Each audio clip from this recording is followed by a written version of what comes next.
Louvado seja o nome do Senhor para sempre. Nesse momento eu cumprimento a todos com a paz do Senhor. Para mim é uma alegria muito grande poder voltar a comunicar com cada um dos nossos amados e queridos irmãos e irmãs, amigos de um modo geral que têm acompanhado o nosso trabalho.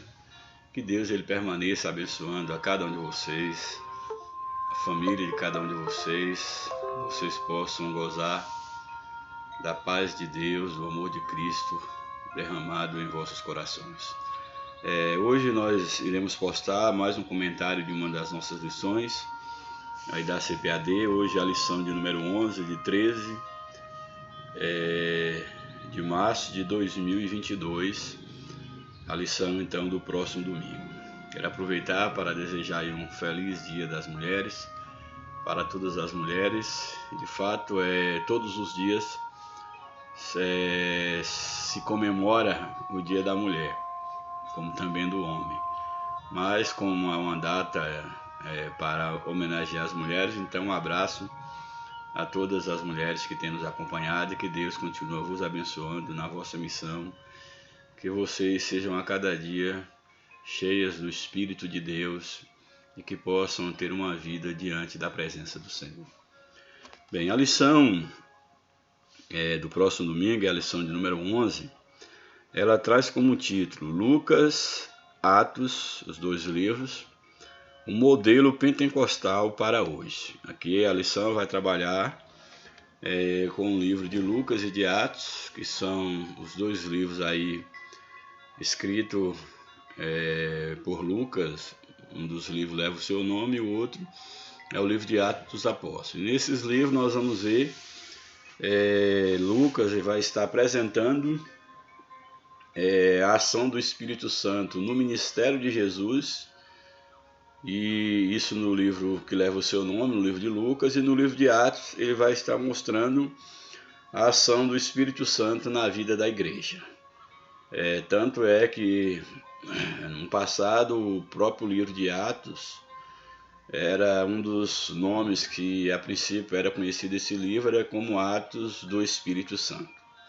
Portanto, Lucas e Atos, o modelo pentecostal para hoje é o título da lição aqui do dia 13 do próximo domingo, a lição de número 11. O texto áureo da nossa lição nos apresenta: e todos foram cheios do Espírito Santo e começaram a falar em outras línguas, conforme o Espírito Santo lhes concedia que falassem. Atos, capítulo 2, verso de número 4. Não irei comentar o texto agora, esse verso, porque ele vai reaparecer na leitura bíblica em classe. A verdade prática da lição nos apresenta a atividade do Espírito Santo e suas implicações na vida cristã são o padrão bíblico adotado pelo crente pentecostal. Aqui está mostrando que as atividades do Espírito Santo, ou seja, tanto o batismo, o revestimento em si, quanto os dons que seguem a esse revestimento, são questões que implicam a vida do cristão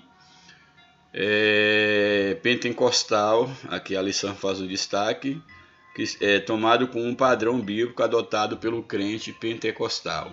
Não só a crença no batismo com o Espírito Santo, mas também a crença na permanência dos dons, que é claro, não é apenas uma defesa, não apenas dos pentecostais, mas também aí os neopentecostais, os renovados também, boa parte deles, ou na sua quase maioria, defendem a experiência do batismo do Espírito Santo como algo atual, como também a atualidade dos dons do Espírito Santo.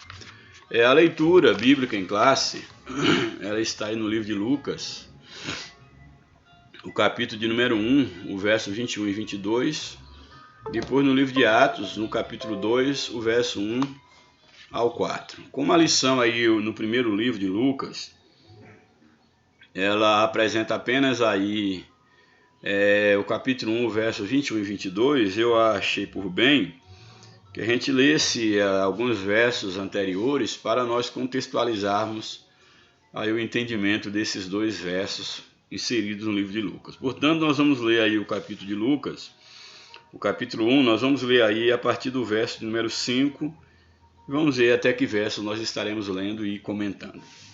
Bem, aí no verso de número 5, nos diz o seguinte: houve nos dias do rei Herodes, rei de Judá, um sacerdote chamado Zacarias, da turma de Abias. E sua mulher era descendente de Arão e chamava-se Isabel. Então aqui está contando a história do sacerdote Zacarias, da sua esposa Isabel, que foram os respectivos pais de João Batista, que foi o precursor de Cristo. Aí o verso de número 6 nos diz o seguinte: ambos, no caso Isabel e Zacarias, o sacerdote Zacarias, ambos eram justos diante de Deus, andando irrepreensíveis em todos os mandamentos e preceitos do Senhor.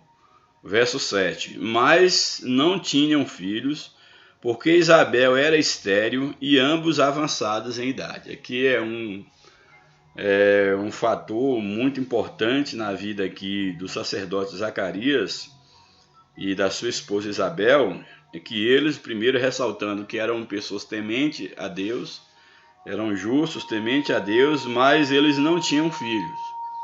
E aqui é destacado a esterilidade, no caso de Isabel, ela não podia ter filho, e juntando a questão dela ser estéril também, tanto ela quanto o sacerdote Zacarias, eles eram já avançados em idade, que já era mais uma dificuldade, uma impossibilidade deles poderem ter filhos. Aí o verso de número 8 nos diz o seguinte: ora, estando ele quem? Zacarias, a exercer as funções sacerdotais perante Deus, na ordem da sua turma, já que cada sacerdote pertencia a uma turma e tinha a sua ordem de estar oficiando diante de Deus, tinha o seu tempo, o momento.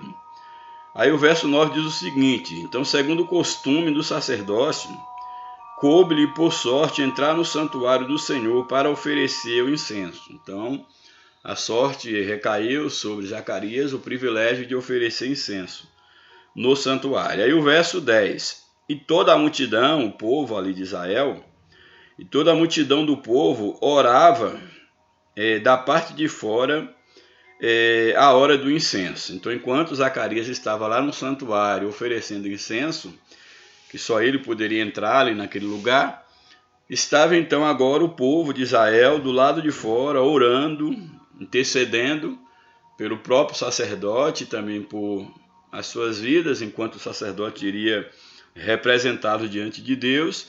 E eles estavam então ali do lado de fora do templo, quem sabe no pátio, estavam orando à parte até a hora do incenso, a hora de oferecer incenso.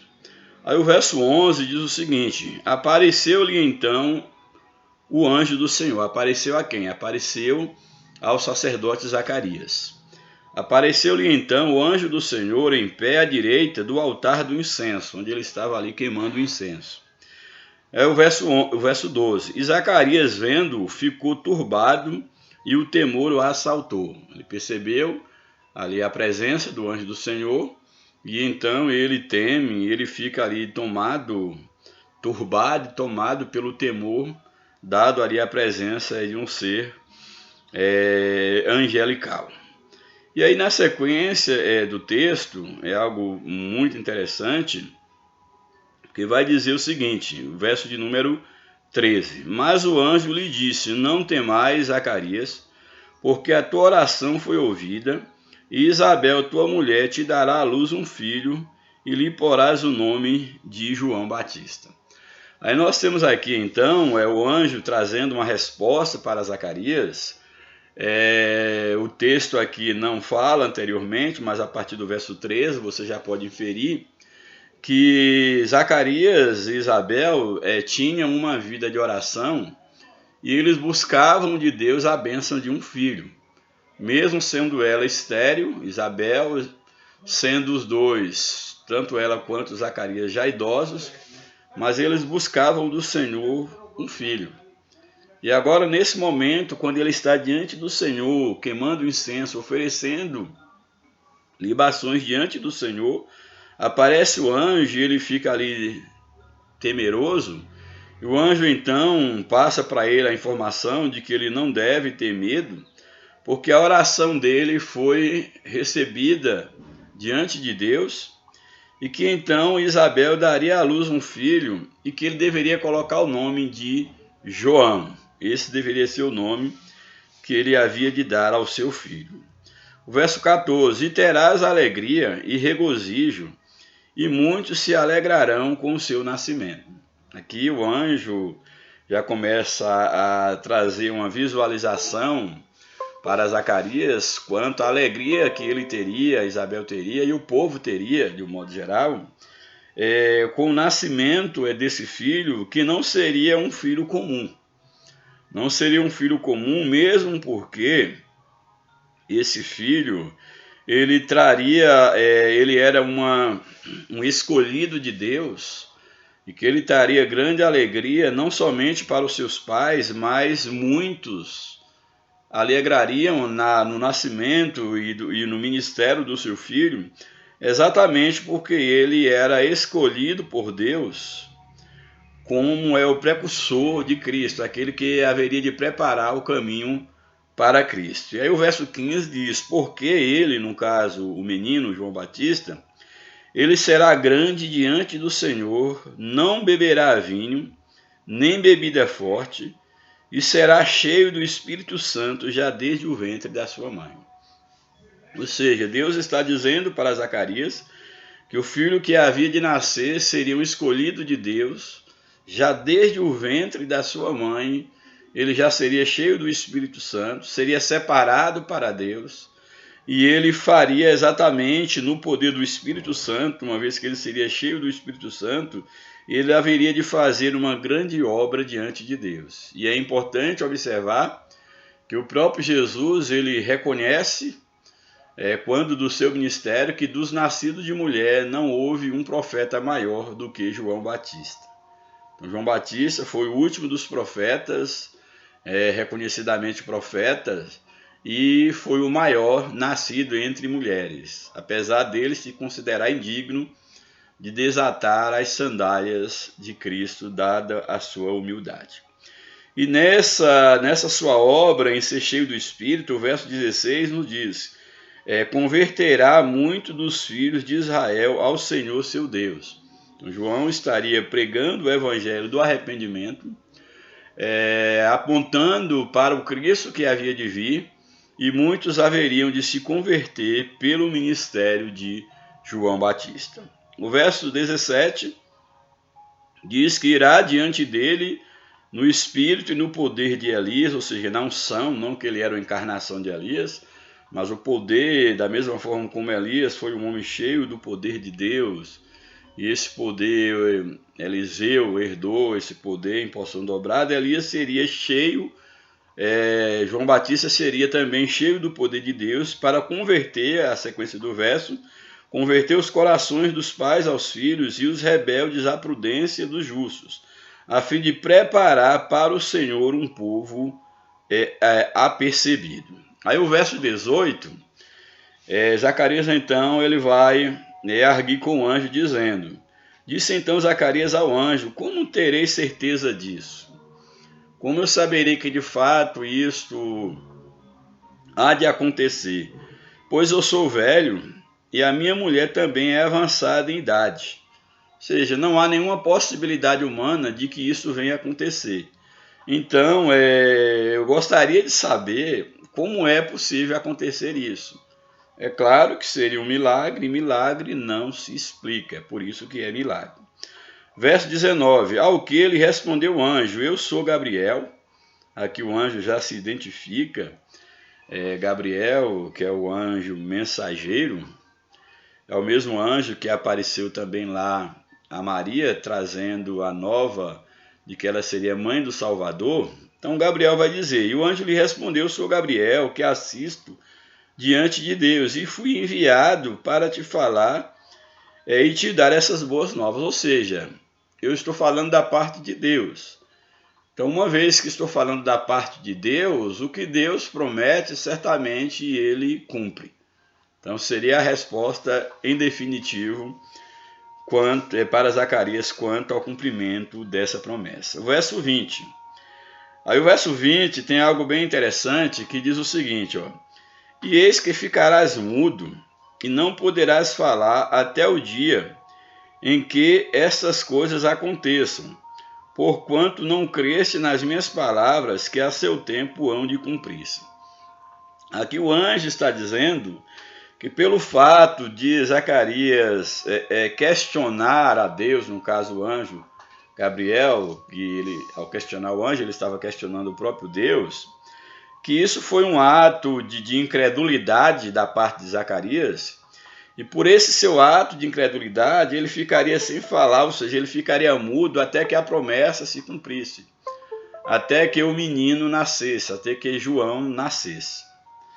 E aí o verso de número 21 diz o seguinte: o povo estava esperando Zacarias e se admirava da sua demora no santuário. Ou seja, já começavam a admirar, a preocupar, porque Zacarias demorava tanto. O que poderia ter acontecido? Será que ele teria, quem sabe, morrido na presença de Deus? Porque havia essa possibilidade, caso o sacerdote não fosse aceito diante do Senhor.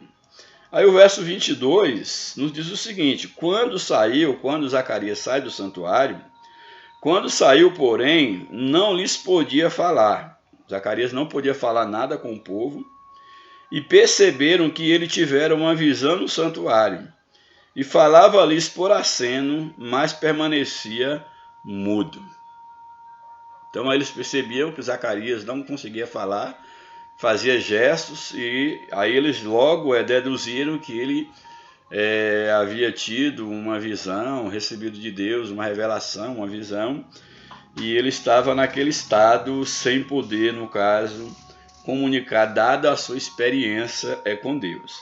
Verso 23, e terminados os dias do seu ministério, ele volta para casa. Aí Zacarias volta então para casa, terminado o tempo que ele deveria ficar ali, no caso oficiando, cumprindo o seu turno sacerdotal. Então depois desses dias, aí o verso 24, depois desses dias Isabel, sua mulher, concebeu, e por 5 meses se ocultou, dizendo. Isabel agora, ela concebe, ela está grávida, e ela ocultou essa gravidez por 5 meses, dizendo: assim me fez o Senhor nos dias em que atentou para mim, a fim de acabar com o meu opróbrio diante dos homens. Ou seja, ser estéril, naquela época, naquela cultura, não ter um filho era como se fosse uma maldição. As mulheres se sentiam e eram vistas também como amaldiçoadas por Deus por não terem um filho. Então agora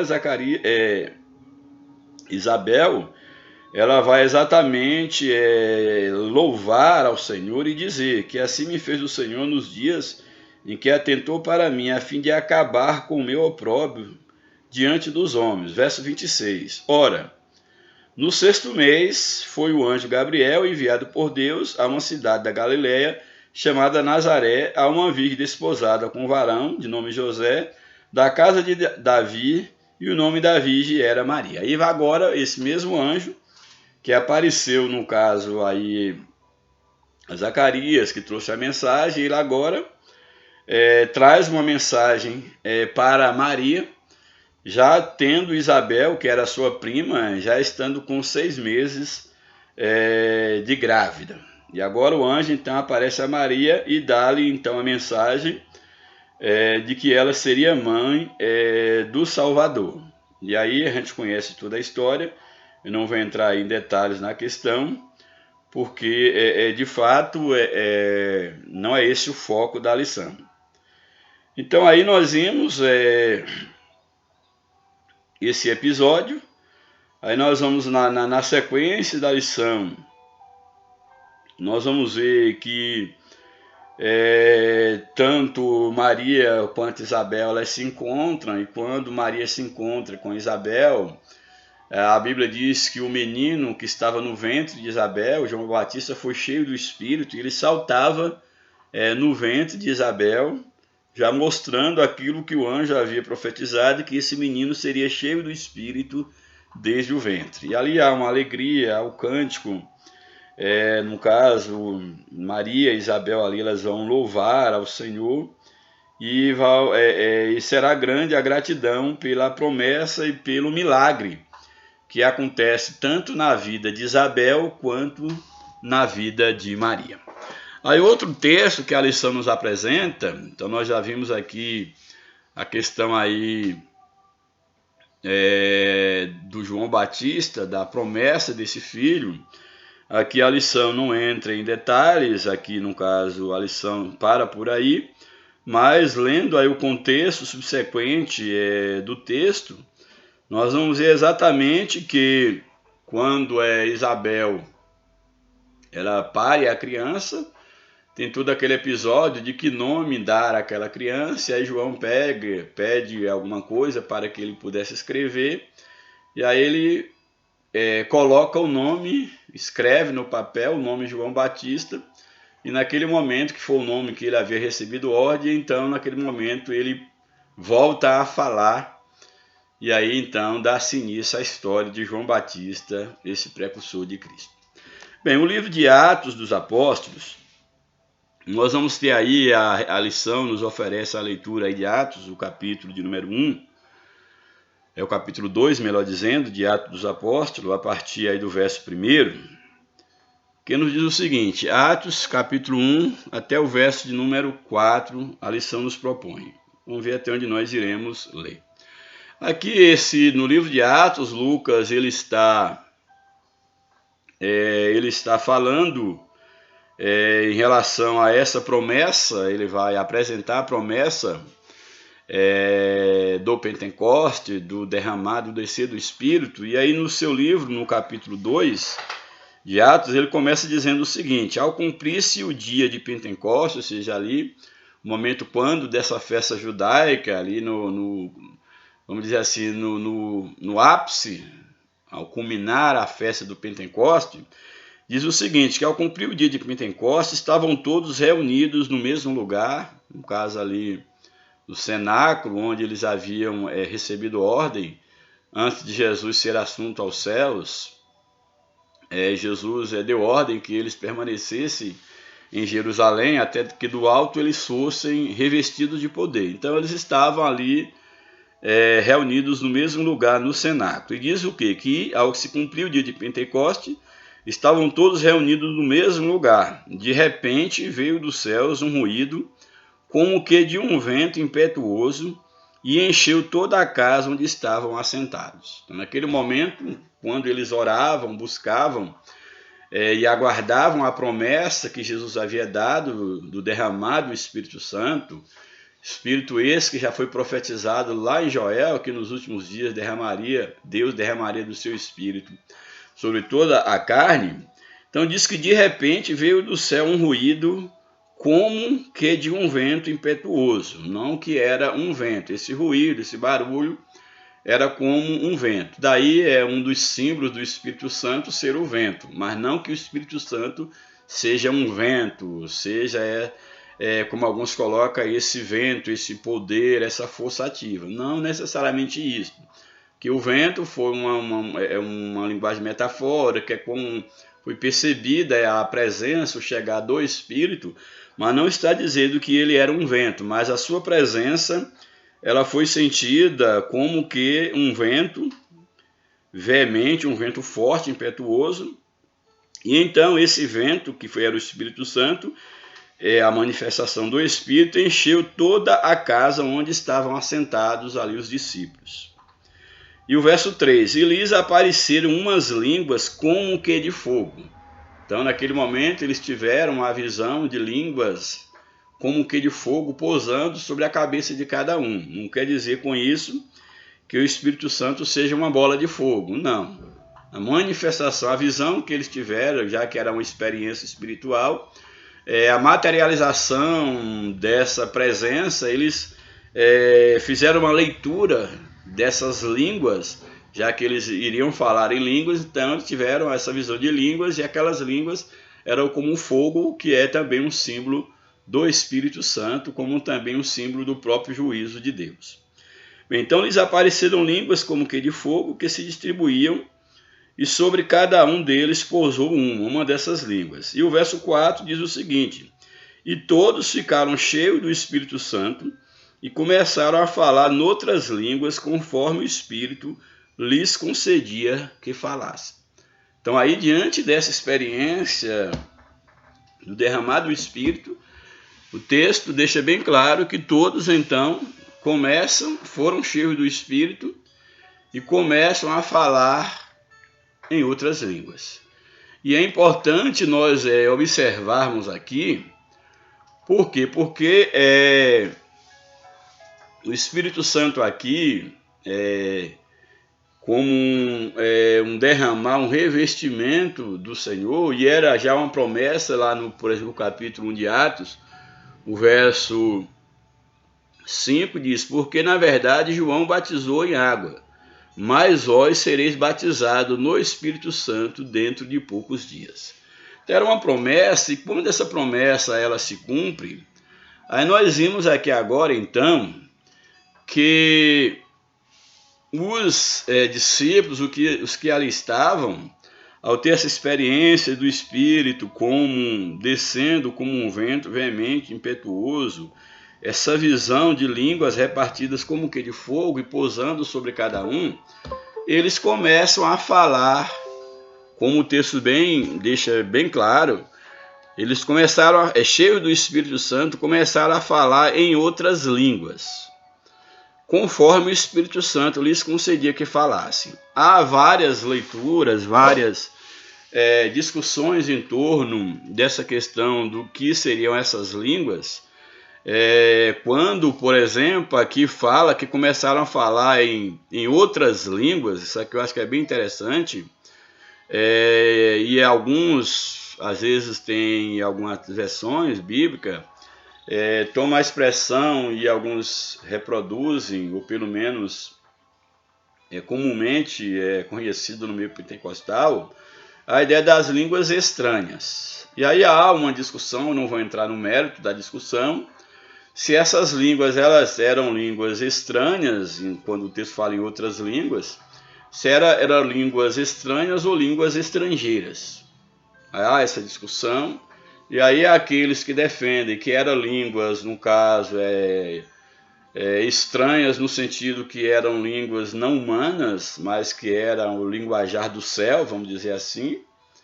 E há aqueles que defendem que eram línguas estrangeiras, uma vez que naquele momento, ali naquele período de festa em Israel e ali na festa do Pentecoste, havia judeus de várias partes do império ali romano, que era muito vasto, estavam todos ali reunidos, e eles viam ali, quando desse movimento do Pentecoste, que não podia esconder esse movimento, eles percebiam que aqueles discípulos, que eram homens que não eram cultos, que não falavam vários idiomas, eles percebiam que cada um daqueles povos representados ali naquele momento, ouvia aquelas línguas, porém cada um ouvia na sua própria língua da sua nação, na língua da sua própria nação.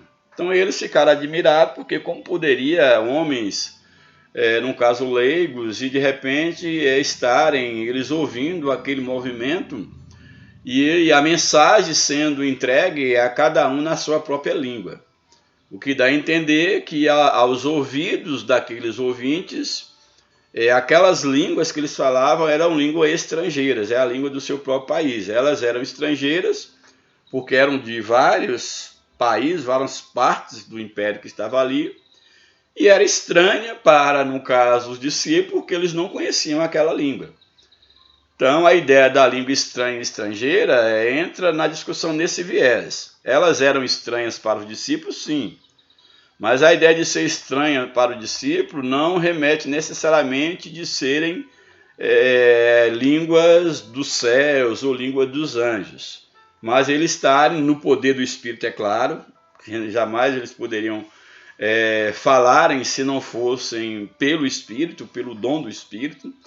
Mas a capacitação era do Espírito, mas as línguas, segundo algumas leituras, a língua era uma língua estrangeira e não estranha no sentido de línguas estranhas dos céus. Mesmo porque o texto deixa bem claro, aí na sequência contextual, de que os homens ouviam cada um falar na sua própria língua.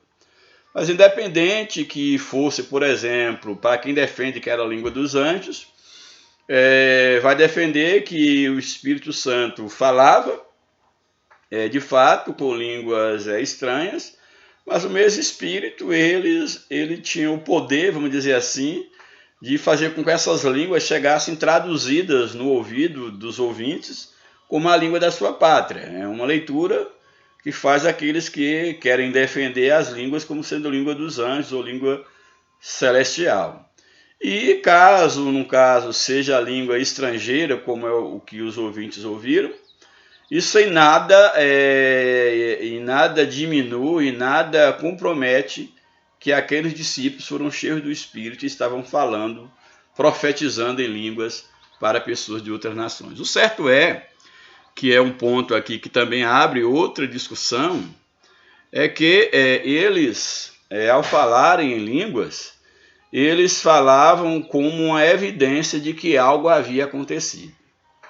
Ou seja, para os pentecostais, como um todo, e também para os renovados, ou boa parte, não sei se todos, mas o certo é que no âmbito do pentecostalismo, a língua estranha é uma evidência do batismo com o Espírito Santo. E o batismo com o Espírito Santo, ele é visto como uma experiência que não pode ser confundida com a experiência de salvação. Não que alguém não possa, no momento da conversão, ele ser batizado com o Espírito Santo, receber o Espírito na sua vida e também, ao mesmo tempo, ser batizado, revestido com o Espírito Santo. Porque isso há provas de que isso aconteceu na história e continua acontecendo. Mas aqui o ponto de debate é exatamente isto. Se o batismo no Espírito Santo é uma segunda experiência com Deus, ou se ao se converter, isso já é o batismo no Espírito Santo. Mesmo porque, se nós formos perceber, esses discípulos que ali estavam orando, buscando a presença do Senhor, e falando mais especificamente lá os apóstolos, em dado momento, ainda quando do ministério de Jesus, a Bíblia deixa bem clara que Jesus soprou sobre eles o Espírito Santo. Então, isso mostra o quê? Que eles receberam o Espírito Santo e agora fala de uma nova experiência, que é a do batismo no Espírito Santo. Que dentro da visão pentecostal, o batismo no Espírito Santo seria um revestimento de poder. A pessoa, quando tem um encontro com Cristo, ou quando Cristo tem um encontro com as pessoas, que é o termo melhor empregado, essa conversão ela se dá por meio de uma ação do Espírito Santo. Ninguém se torna cristão, ninguém é nascido de novo, ninguém é regenerado se não for por meio da ação do Espírito Santo. Então, tornar-se verdadeiro cristão, nascer de novo, é uma obra do Espírito Santo. Isso quer dizer o quê? Que todo salvo, ele tem o Espírito Santo na sua vida. Daí a defesa de muitos de que ao ser salvo, ao ter essa experiência de salvação, a pessoa já é batizada com o Espírito Santo. Alguns vão defender essa linha teológica. Mas dentro da linha pentecostal é colocado exatamente que a experiência de salvação é a experiência com o Espírito Santo, sem dúvida, a pessoa recebe o Espírito Santo, mas que depois aqueles que receberam o Espírito Santo na conversão devem buscar um revestimento, uma graça especial para poder desenvolver o ministério da evangelização e exercer o ministério, aquilo que Cristo quer usar a cada um, através do dom, seja de cura, seja da profecia, seja qual for o dom. Então seria uma espécie de ferramentas específicas que são distribuídas para aqueles que recebem, no caso, esse revestimento de poder, para que cada um exerça uma obra no ministério. E é claro que o texto deixa bem claro que Jesus, a promessa do batismo no Espírito Santo, é uma promessa de Cristo, e a Bíblia diz que o Espírito Santo, ele retribui a cada um, ele dá a cada um como ele quer. Então não é de uma maneira assim geral, eu quero isso, e aí o Espírito Santo vai dando, não. Na verdade, segundo a Bíblia nos apresenta, os dons espirituais é dado para aquilo que for útil, e Deus dá a cada um segundo o próprio propósito divino, e não apenas segundo o querer, no caso, daqueles que estão buscando o dom. Portanto, é essa leitura que se deve fazer em relação à questão dos dons espirituais. O Espírito Santo distribui conforme o seu propósito. Aí nós vimos então que, aí o verso 4, como muito bem afirmou, diz então que todos foram cheios do Espírito e começaram a falar em outras línguas, conforme o Espírito Santo lhes concedia que falassem. Então era uma atuação do Espírito Santo e cada um passava a falar de acordo à orientação do Espírito Santo. Então esse texto, a despeito aí dos debates que tem em torno da questão dessas línguas como evidência do batismo no Espírito Santo, nós vemos aqui que de fato esses textos são pontos fundamentais para a doutrina pentecostal, uma vez que as experiências de batismo com o Espírito Santo na vida daquelas pessoas que tiveram encontro com Cristo, essas experiências elas são retratadas na Bíblia, todas elas com a manifestação do falar em línguas. Em outros momentos também em línguas e profecias. Mas a ideia aqui central, que é tomada dentro do âmbito pentecostal e é um ponto forte de defesa, é que o falar em línguas é uma evidência do batismo no Espírito Santo. É claro que a gente tem que respeitar as leituras, quem no caso pensa diferente em relação a essa manifestação do falar em língua como evidência do Espírito Santo. Mas pelo menos dentro do âmbito pentecostal e dentro dos exemplos bíblicos que são apresentados, sempre há a manifestação da língua após o batismo no Espírito Santo. Bem, a introdução da lição nos apresenta Lucas e Atos são 2 volumes de autoria do médico amado, que é Lucas, que era um médico.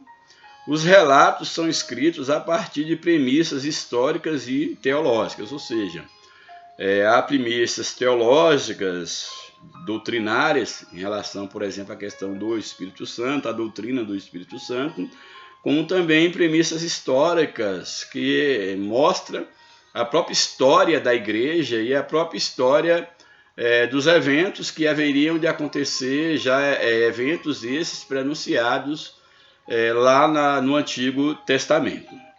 Registram a unção do Espírito que repousava em Jesus, que também foi concedida à igreja.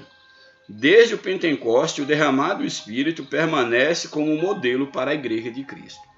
Então, o ser cheio do Espírito, o Pentecoste, não o Pentecoste no sentido da festa de Pentecoste, mas como a promessa se cumpriu naquele dia, aí ficou conhecido essa busca, esse receber do Espírito. Quem recebe ficou conhecido como pentecostal, mas não que a expressão pentecostal necessariamente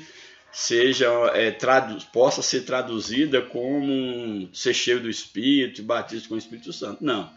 Era uma festa judaica e nesse dia aconteceu o cumprimento da promessa do Espírito Santo. Então essa é a leitura que se deve fazer. Aí nós, indo aí para o primeiro tópico da lição, nós temos o seguinte: o Evangelho de Lucas, o Espírito Santo no ministério de Jesus Cristo.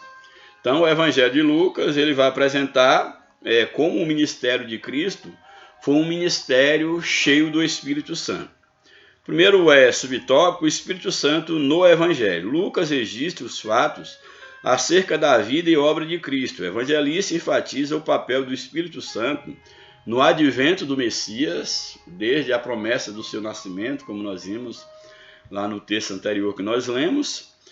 A ação do Espírito é percebida na vida do precursor de Cristo, no caso João Batista.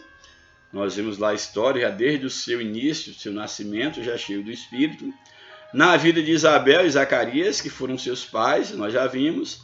Na concepção virginal de Maria, que nós vimos também. E na vida de Simeão, ao conhecer o Messias antes de morrer.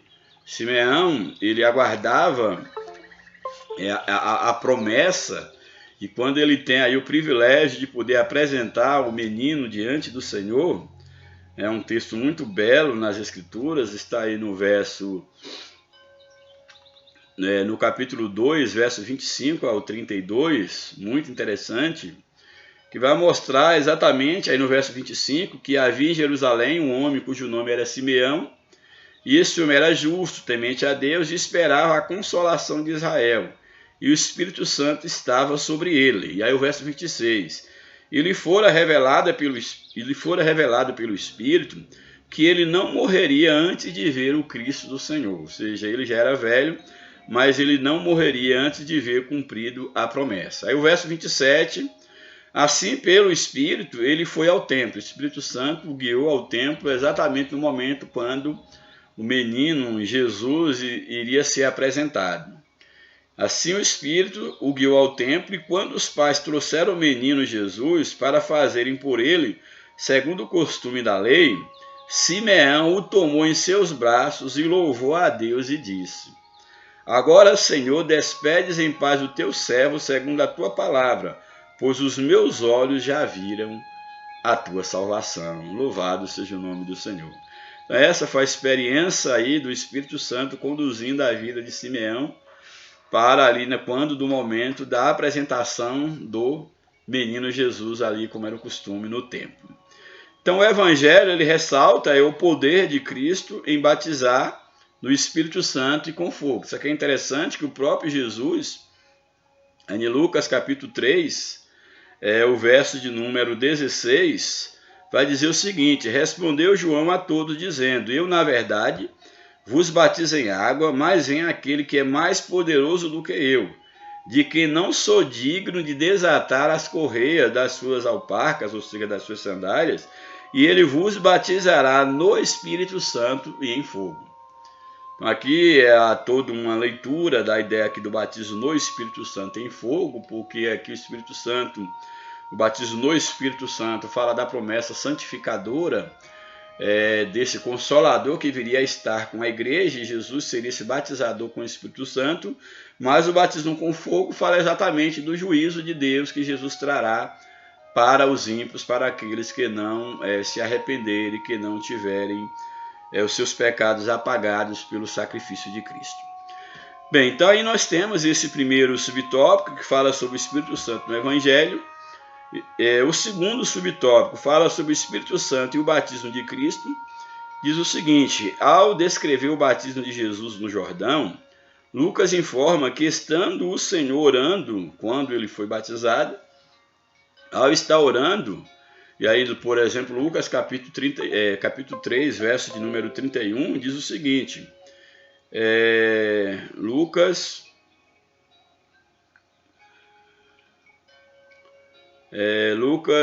3, 21, melhor dizendo, nos diz o seguinte: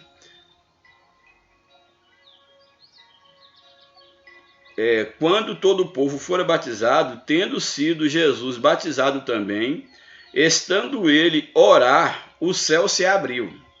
O povo foi batizado, Jesus tinha ido até João Batista para ser batizado.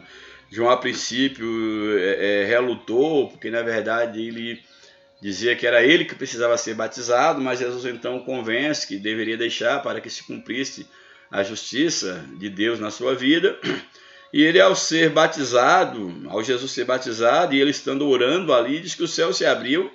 E o verso 22, e o Espírito Santo desceu sobre ele em forma corpórea, como uma pomba, não que o Espírito Santo seja uma pomba, mas como uma pomba, e ouviu-se do céu esta voz: Tu és o meu filho amado, em ti me comprazo. Essa foi a voz dos céus, exatamente testemunhando que ali estava o Filho de Deus entre os homens, o Deus encarnado.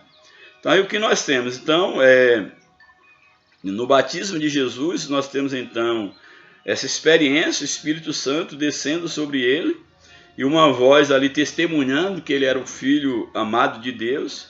O evento da descida do Espírito Santo e a voz que eu identificava como Filho de Deus tinha como propósito marcar o início do ministério público de Jesus. Era Deus apresentando o seu Filho ao mundo, o ministério do seu Filho, que veio exatamente para redimir o homem.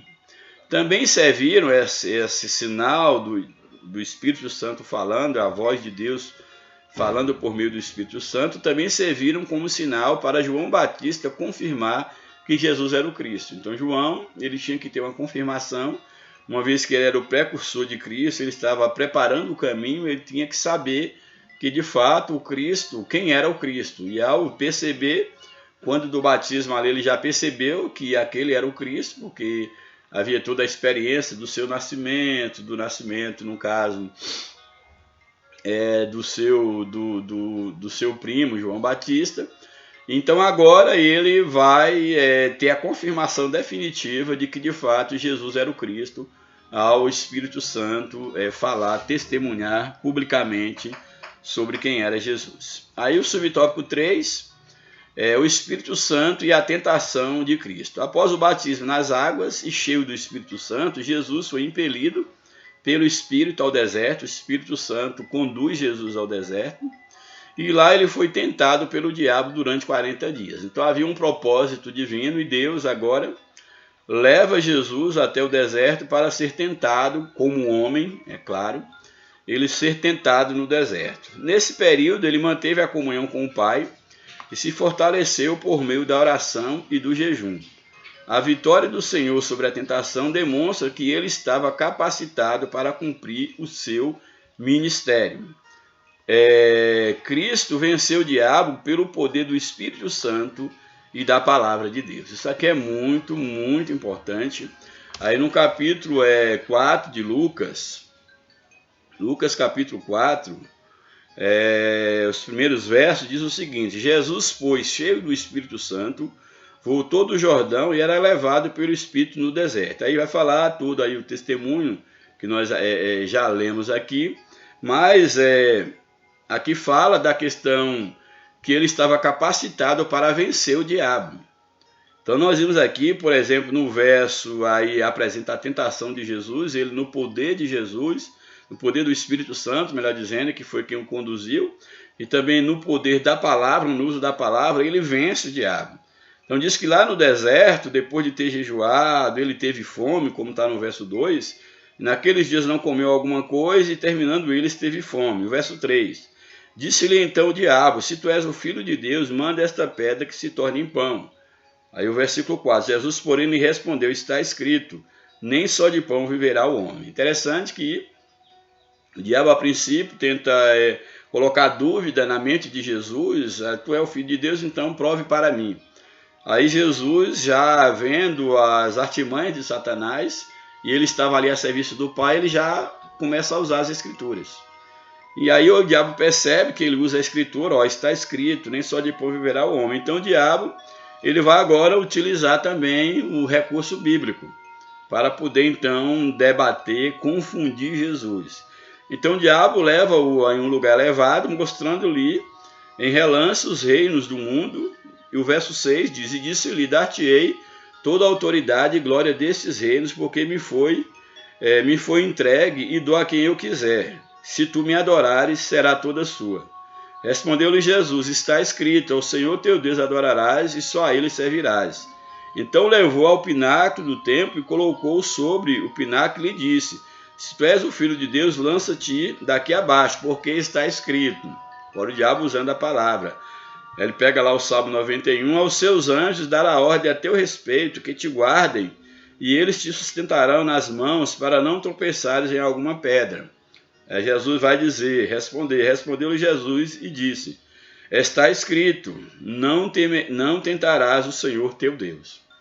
Assim, tendo o diabo acabado toda sorte de tentação, ele retirou-se dele até uma ocasião oportuna. Então Jesus vence o diabo pelo poder do Espírito e da palavra.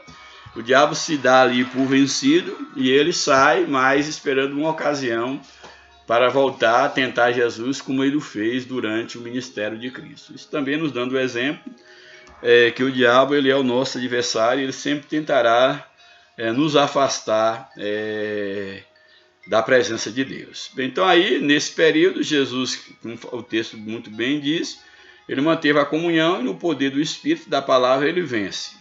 Aí o subtópico aí 4 diz o seguinte: o Espírito Santo é a missão de Cristo. Vencida a tentação no deserto, Jesus voltou a Galiléia, conduzido pelo Espírito. Após ministrar em alguns lugares, dirigiu-se para Nazaré. E na sinagoga, ao subir ou ao abrir lá o livro, um rolo onde estava, que era do profeta Isaías, ele leu a passagem que dizia: o Espírito do Senhor é sobre mim. E ao terminar a leitura, o Senhor afirmou: hoje se cumpriu esta palavra.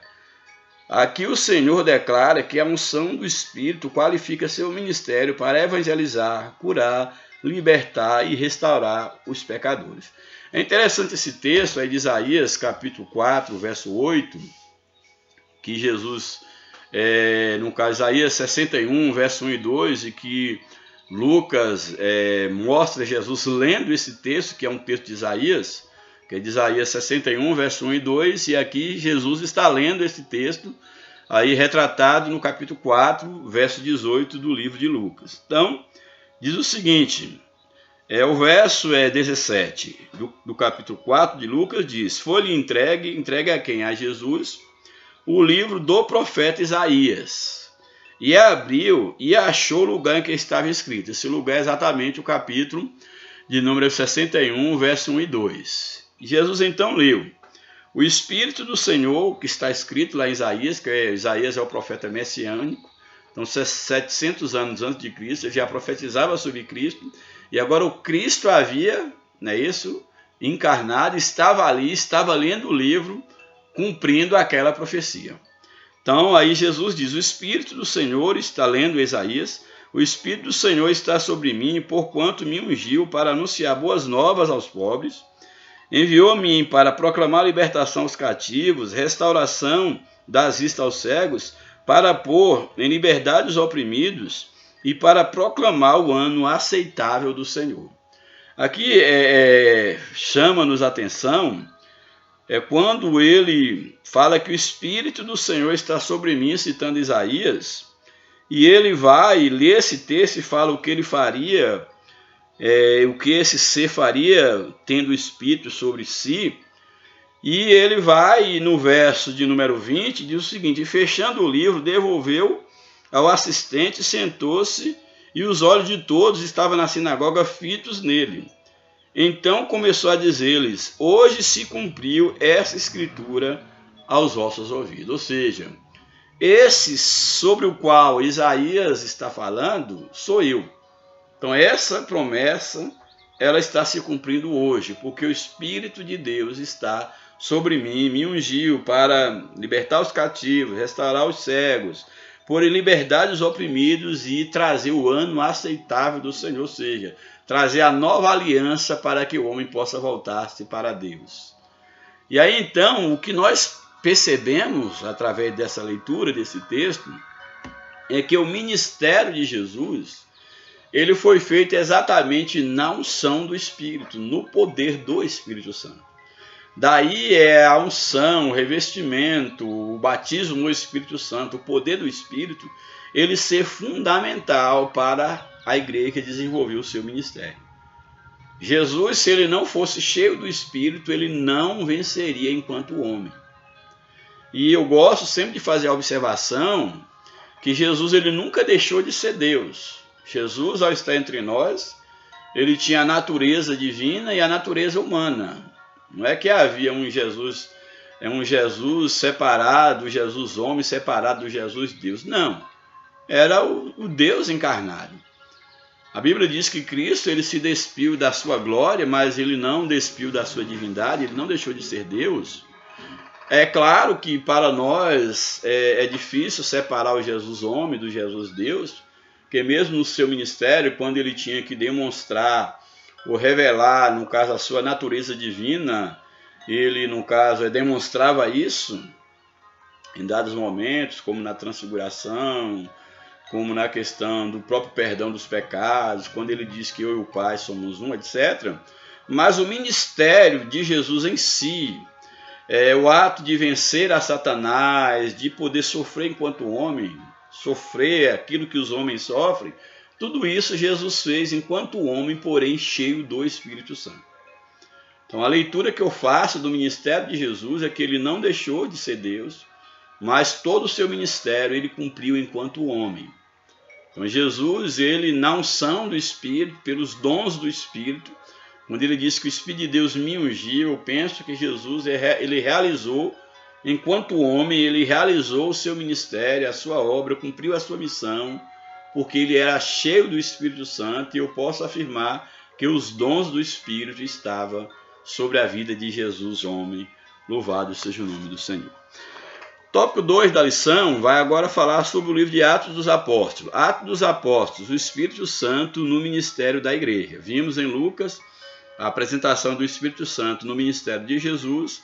Agora em Atos, o Espírito Santo no ministério da igreja, que é o corpo de Cristo.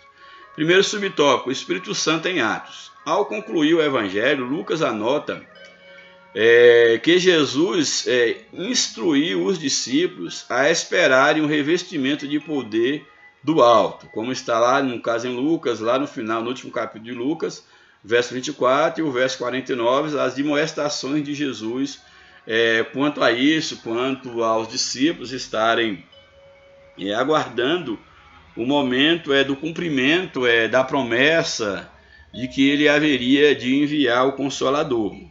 Quando no verso de número 49 diz o seguinte: eis que sobre vós envio a promessa de meu Pai, ficai porém na cidade, que é em Jerusalém, até que do alto sejais revestido de poder. E aí essa promessa ela vai se cumprir exatamente lá no dia do Pentecoste, da festa de Pentecoste.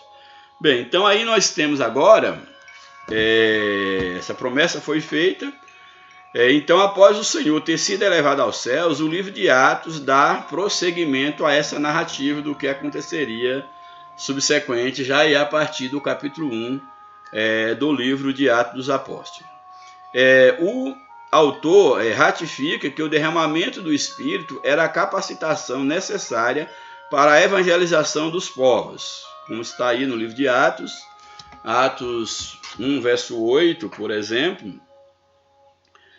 Nós temos o seguinte: mas recebereis poder ao descer sobre vós, as observações de Jesus, e aqui em Atos está registrando, mas recebereis poder ao descer sobre vós o Espírito Santo, e ser-me-eis testemunhas, tanto em Jerusalém como em toda a Judeia, Samaria e até os confins da terra. Então, o poder para fazer missão era exatamente o poder do Espírito Santo que Jesus havia prometido derramar. Então aqui na sequência o autor ele vai ratificar que o derramamento do Espírito Santo é a capacitação necessária para a evangelização dos povos. Relata que cerca de 120 discípulos eles voltaram a Jerusalém e em oração aguardaram um revestimento de poder. Estava ali no cenáculo. Portanto, Atos registra a ação do Espírito Santo na inauguração histórica da igreja como agência de Cristo. Então, historicamente, é colocado o derramado do Espírito no dia de Pentecoste como sendo ali um marco da inauguração da igreja enquanto uma agência de salvação. Trata-se da continuação da obra de Jesus por meio dos discípulos, capacitando-os pelo Espírito Santo. Subtópico 2, a promessa cumprida no Pentecostes. O batismo no Espírito Santo remonta à profecia de Joel 2:28, que diz que nos últimos dias, diz Deus, derramarei do meu Espírito sobre toda a carne, vossos filhos profetizarão. E aí toda essa mensagem lá do livro de Joel, do capítulo 2, a gente pode ler. Joel capítulo 2 vai estar exatamente inserida essa mensagem, que agora está se cumprindo no dia de Pentecostes. Portanto, aí Joel capítulo 2, verso 28, por exemplo, Joel 2, verso 28, diz o seguinte: acontecerá depois que derramarei do meu Espírito sobre toda a carne. Vossos filhos e vossas filhas profetizarão, os vossos anciãos terão sonhos, e os vossos mancebos terão visões. E também sobre os servos e sobre as servas, naqueles dias derramarei do meu Espírito. Louvado seja o nome do Senhor. Então está aqui se cumprindo aqui, no Pentecoste, exatamente aquilo que Deus, que Cristo, ele havia prometido lá ao profeta Joel, que Deus já falava, melhor dizendo, por meio do profeta Joel. Bem, então Cristo ele ratificou, sendo essa promessa do Pai, e cumprindo, aqui na sequência, o cumprimento se deu no dia de Pentecostes, como nós já vimos, os discípulos foram cheios do Espírito Santo e falaram em outras línguas. Sinais sobrenaturais marcaram o advento do Espírito Santo. O som como de um vento, nós já falamos, as línguas como que de fogo. Desses fenômenos, somente o falar em línguas se repetiria nos demais registros diários. Então, nesse dia de Pentecostes, houve o som do vento, houve as línguas como de fogo, e aí houve o falar em línguas. Nas experiências subsequentes de batismo com o Espírito Santo, não aparece mais a questão do som como de um vento, não aparece mais a questão das línguas como de fogo, mas o falar em língua é registrado em todas as outras experiências em que a Bíblia cita o recebimento do batismo no Espírito Santo. Desse modo, a partir do Pentecostes, os discípulos começaram a pregar pelo Espírito Santo. Muitas maravilhas e sinais eram operados e as almas eram alcançadas. No subtópico 3, a expansão da igreja primitiva. O poder do Espírito capacitou os crentes para o serviço cristão. Já no primeiro sermão, Pedro anunciou a Cristo com intrepidez e quase 3.000 almas se converteram.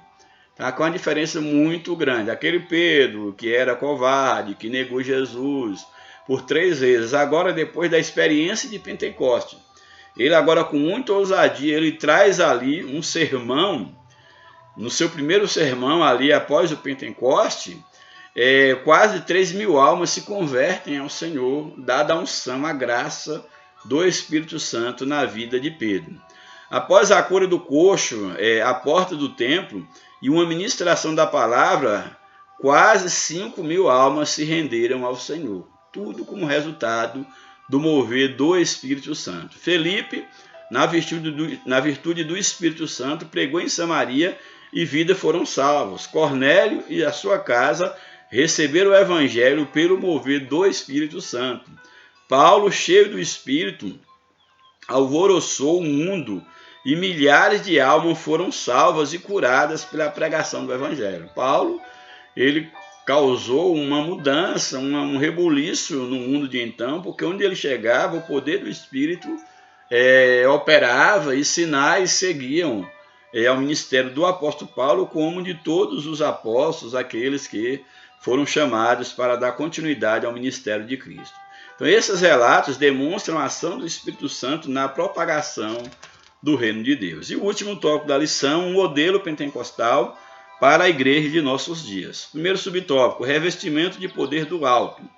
Pedro assinala que essa promessa está em vigor para todos e em todas as épocas. Aí Atos 2, 38 e 39, Atos capítulo 2, verso 38 e verso 39, diz o seguinte, verso 38, Pedro então lhes respondeu,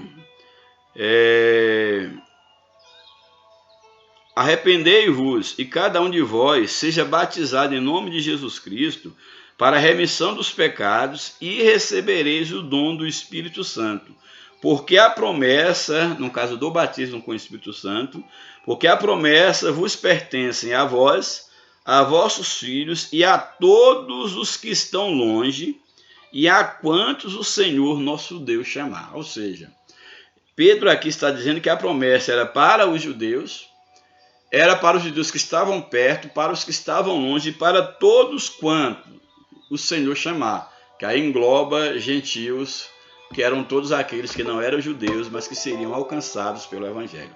Mostrando que o Evangelho é para todos, que o Espírito Santo era para todos, e que Deus agora, por meio do Espírito Santo e do ministério de Cristo, dos dois povos, dos judeus e gentios, Deus fazia agora um único povo, que é a sua igreja.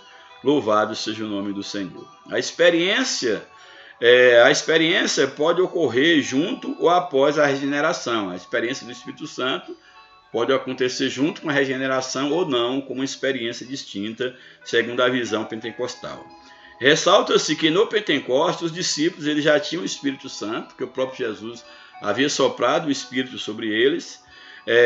Todo salvo em Jesus recebe o Espírito Santo na conversão. Não há salvação sem o Espírito Santo. Porém, o batismo no Espírito Santo é algo distinto no novo nascimento, ou seja, distinto do novo nascimento, como já falei. Significa o recebimento de poder espiritual para realizar a obra de expansão do Evangelho. Essa é a profissão de fé pentecostal. Para a expansão do Evangelho para uma vida cristã vitoriosa, uma adoração mais profunda. Em vista disso, a exemplo dos primeiros cristãos, a igreja odierna, a igreja de hoje, ela deve buscar o revestimento do poder que é o batismo no Espírito Santo. O subtópico 2, as línguas como evidência inicial. Também já falei sobre isso. A palavra glossolalia, de origem grega, indica que as línguas concedidas pelo Espírito podem ser humanas ou celestiais. É aquela discussão. Aquelas línguas eram a capacitação do Espírito. Então a glossolalia ela podia ser ali línguas celestiais ou línguas de homem, línguas estrangeiras, porém na capacitação do Espírito Santo. No Pentecostes, os discípulos falaram línguas. Em Cesareia, o centurião e a família falaram em línguas. Os irmãos em Éfeso falaram em línguas. Em Samaria e na vida de Paulo, as línguas estão implícitas. Assim sendo, falar em línguas é a evidência inicial do batismo no Espírito Santo. Essa é a visão pentecostal. As línguas só cessarão quando Cristo voltar. Por isso, a instrução bíblica diz: procurai com zelo profetizar e não proibais o falar em línguas. E há toda uma disciplina paulina quanto ao uso, no caso do dom aí de variedade de línguas. E o último subtópico, a plenitude do Espírito Santo. A experiência pentecostal não ficou restrita ao tempo dos apóstolos, ela continua atual. A expressão do meu Espírito derramarei aponta para o início da dispensação do Espírito e mostra que a efusão será contínua até o grande e glorioso dia do Senhor. A plenitude abrange o fruto do Espírito. E as manifestações espirituais, tais como a profecia, sonhos, visões, prodígios e sinais. Então, tudo isso, essa plenitude do Espírito, essa promessa gloriosa do Senhor, ela envolve uma vida cheia do fruto do Espírito, como também, mais especificamente relacionada aos dons espirituais, ao batismo no Espírito Santo, enquanto uma segunda promessa, podemos dizer assim, uma promessa distinta. Nós temos aí então os dons, as ferramentas colocadas à disposição da igreja. Assim, o Espírito permanece em ação na vida da igreja. Ele é que capacita e conduz o povo de Deus. Em razão disso, a Bíblia ensina: enchei-vos do Espírito, que nós sejamos cheios da presença de Deus, que busquemos o batismo no Espírito Santo, que nos enchamos da presença de Deus, que haja um encher, isso da virtude do alto. A conclusão, Lucas descreve a capacitação do Espírito Santo no ministério de Jesus e no ministério da igreja. Esse revestimento de poder na vida do crente não é apresentado como um dom para a salvação, mas como a unção dos salvos para o testemunho do serviço cristão. Então, o dom não é para a salvação, pelo contrário, o Espírito Santo é quem salva e os dons são para os salvos. Esse é o padrão bíblico adotado pelo pentecostal submisso ao ensino das Sagradas Escrituras. Que Deus nos ajude, que Deus nos abençoe, que todos nós possamos, de fato, buscar nos encher da presença de Deus, porque sem a presença de Deus, sem o poder do seu Espírito em nossa vida, é impossível uma caminhada vitoriosa, porque não é por nós mesmos que nós vencemos o mundo, mas é pela a graça de Cristo. Que Deus nos abençoe, um grande abraço, a paz do Senhor e até a próxima oportunidade. Oreis por nós, em nome de Jesus. Amém.